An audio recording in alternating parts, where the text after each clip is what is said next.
കേരളത്തിലെ ആഭ്യന്തരമന്ത്രി അറിയാതെ തലസ്ഥാനത്തെ ബി.ജെ.പി. കൗൺസിലറായിട്ടുള്ള സുഗതന് അവധി അനുവദിക്കാനുള്ള ഉത്തരവ് ആഭ്യന്തര വകുപ്പിൽ നിന്ന് പുറത്തിറങ്ങിയ വിസ്മയം. 3 MLA-മാർ മാത്രമുള്ള ബി.ജെ.പി. ആണ് കേരളം ഭരിക്കുന്നു എന്ന് പറയുന്നതിൽ നിങ്ങൾക്ക് ഇനിയും സംശയമുണ്ടോ നിഷ്കളങ്കരെ എന്ന് ചോദിക്കുകയാണ്. തലസ്ഥാന നഗരസഭയിലെ ബി.ജെ.പി. കൗൺസിലറായ സുഗതന്റെ കൗൺസിലർ അംഗത്വം അസാധുവാകാനുള്ള എല്ലാ സാധ്യതയും വഴിതെളിഞ്ഞു വന്നപ്പോഴാണ് പൊടുന്നനെ ഇന്നിപ്പോൾ മേയർ വി രാജേഷ് കൗൺസിൽ യോഗത്തിൽ വെച്ച് ശബരിനാഥൻ എന്ന കോൺഗ്രസിന്റെ നേതാവിനോട് ചോദിക്കുകയാണ്, സ്വന്തം ആഭ്യന്തരമന്ത്രിയായിട്ടുള്ള രമേശ് ചെന്നിത്തല പുറത്തിറക്കി തന്ന സർക്കുലർ താൻ അറിഞ്ഞില്ലേടോ എന്ന്. പറയാം സംസ്ഥാന സർക്കാരിന്റെ ഒരു ഉത്തരവ് കൂടിയുണ്ട്, അതുകൂടി വായിച്ചേക്ക് പറയാം. സംസ്ഥാന സർക്കാരിന്റെ ഒരു ഉത്തരവ് നിങ്ങൾ കേൾക്കണം. സംസ്ഥാന സർക്കാരിന്റെ ഒരു ഉത്തരവ് കൂടിയുണ്ട്. 51 കൗൺസിലർമാർ അംഗീകരിച്ച സ്ഥിതിക്ക് മേയറുടെ കാസ്റ്റിംഗ് ഉൾപ്പെടെ ടൗണ്ട് കടവ് വാർഡ് കൗൺസിലർ സുധീഷ് ഉൾപ്പെടെ ഈ അവധി അപേക്ഷയെ അംഗീകരിച്ച സാഹചര്യത്തിൽ സുഗതനെ കൗൺസിലിൽ ഹാജരായതിൽ നിന്നും 6 മാസത്തേക്ക് സുഗതനെ ഒഴിവാക്കിയിരിക്കുന്നു.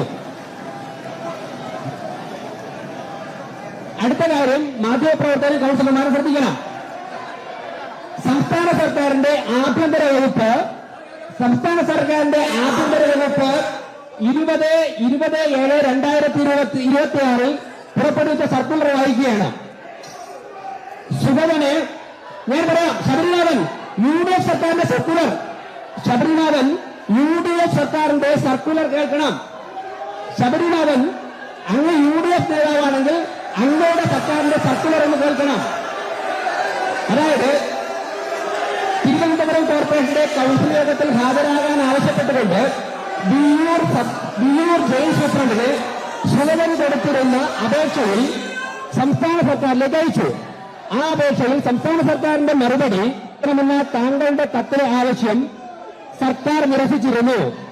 മേൽ സാഹചര്യത്തിൽ കോർപ്പറേഷൻ കൗൺസിൽ യോഗ നടപടിക്രമങ്ങളിലും മറ്റും താങ്കൾക്ക് നേരിട്ട് പങ്കെടുക്കാൻ സാധിക്കില്ലെങ്കിലും താങ്കളുടെ കൗൺസിലർ സ്ഥാനത്തിന് അയോഗ്യത വരാതിരിക്കാൻ ജയിൽ സൂപ്രണ്ട് മുഖേന തിരുവനന്തപുരം കോർപ്പറേഷൻ കൗൺസിലിന് അപേക്ഷ സമർപ്പിക്കാൻ താങ്കൾക്ക് അനുവാദമുണ്ടായിരിക്കുന്നതാണ്.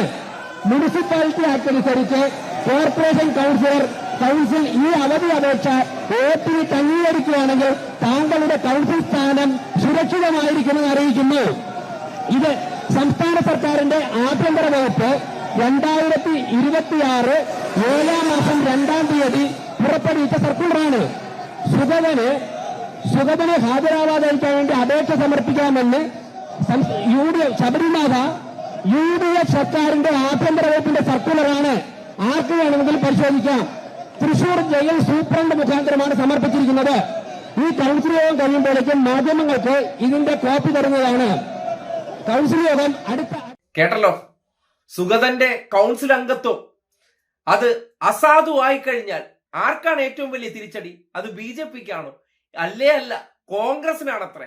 അതുകൊണ്ടാണ് ആഭ്യന്തരമന്ത്രി അറിയാതെ അദ്ദേഹത്തിന്റെ വകുപ്പിൽ നിന്ന് ഉന്നത ഉദ്യോഗസ്ഥൻ തന്നെ പ്രത്യേക ഉത്തരവിറക്കി കൊടുക്കുകയും അതിന്റെ ലേബലിൽ വിയ്യൂർ സെൻട്രൽ ജയിലിൽ നിന്ന് അദ്ദേഹത്തിന്റെ അവധി അപേക്ഷ വരുന്നു, പൊടുന്നനെ കൗൺസിൽ ചേർന്ന് അംഗീകരിക്കുന്നു.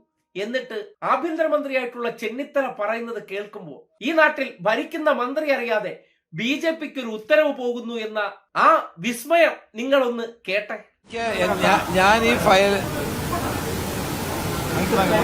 ഞാൻ ഈ ഫയൽ കണ്ടിട്ടില്ല. എന്താണ് സംഭവിച്ചതെന്നുള്ള അന്വേഷിക്കാനായിട്ട് പറഞ്ഞിട്ടുണ്ട്. കാരണം ഞാൻ അറിയാത്ത അല്ലെങ്കിൽ ഞാൻ കാണാത്തൊരു ഫയലിനെ പറ്റി എനിക്ക് എന്താണ് പറയാനുള്ളത്, അത് വിശദമായ കാര്യങ്ങൾ അന്വേഷിക്കാൻ വേണ്ടി ആവശ്യപ്പെട്ടിട്ടുണ്ട്. ഇതിന്റെ പിന്നിലൊരു ബി.ജെ.പി. ഡീലുണ്ടെന്നാണ് പറയുന്നത്.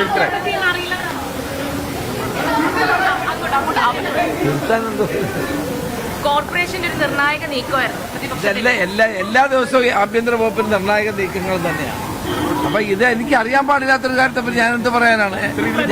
ഒരു മിനിറ്റ് ഞാൻ ഈ ഫയൽ കണ്ടിട്ടില്ല, അന്വേഷിക്കും.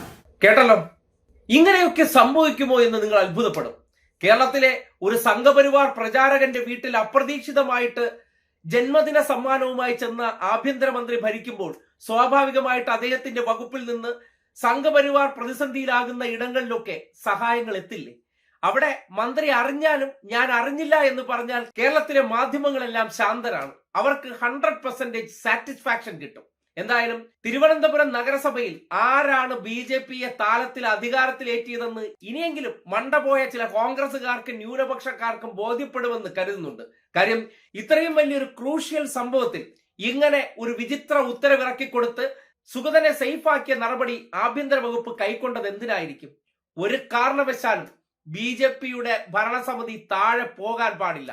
ഭരണം നഷ്ടപ്പെട്ടാൽ നഷ്ടപ്പെടുന്നത് കോൺഗ്രസിനാണ് എന്നുള്ള ഉത്തരവാദിത്വം ഏറ്റെടുത്ത് അവർ ചെയ്തു കൊടുക്കുമ്പോൾ കേരളത്തിൽ മറ്റത്തൂരിൽ കണ്ടതുപോലെ 3 MLA-മാരെ വെച്ചുകൊണ്ട് എങ്ങനെയാണ് ഒരു സംസ്ഥാന ഭരണം BJP നയിക്കുന്നത്, BJP അത് അവർക്ക് ആവശ്യം പോലെ പൂർത്തീകരിക്കുന്നതെന്ന് കണ്ണുള്ളവർ തുറന്നൊന്ന് കണ്ടോളൂ, ചെവിക്ക് കേൾവിയുള്ളവർ അത് തുറന്നൊന്ന് കേട്ടോളൂ. എന്തായാലും ഇത്രയും വലിയ വിസ്മയങ്ങളൊന്നും കഴിഞ്ഞ സർക്കാരിന്റെ കാലത്ത് നിങ്ങൾ കണ്ടില്ലല്ലോ. BJPക്ക് അനുകൂലമായിട്ട് വകുപ്പ് മന്ത്രി അറിയാതെ അണ്ടർ സെക്രട്ടറി തന്നെ ഉത്തരവിറക്കി കൊടുക്കുന്ന ആ വിസ്മയം നടക്കുമ്പോൾ നിങ്ങൾ മനസ്സിലാക്കിക്കോളൂ, ആവേശപൂർവ്വം വോട്ട് ചെയ്ത് കേരളത്തെ സംഘപരിവാറിന്റെ തൊഴുത്തിൽ കെട്ടാനാണ് ന്യൂനപക്ഷ വിഭാഗക്കാരായിട്ടുള്ള മുസ്ലിങ്ങളും ക്രിസ്ത്യാനികളും ചേർന്ന് സഹായിച്ചതെന്ന് തിരിച്ചറിഞ്ഞോളൂ. അങ്ങ് നോർത്ത് ഇന്ത്യയിൽ കാണുന്ന പലതും നിങ്ങൾക്ക് താമസിയാതെ കേരളത്തിൽ നിങ്ങളുടെ വീട്ടുമുറ്റത്ത് തന്നെ കാണാൻ അവസരമുണ്ടാക്കി കൊടുത്ത വോട്ട് ചെയ്തതിന് നിങ്ങളെക്കുറിച്ച് ഓർത്ത് നിങ്ങൾക്ക് സ്വയം സംതൃപ്തി അടയാം.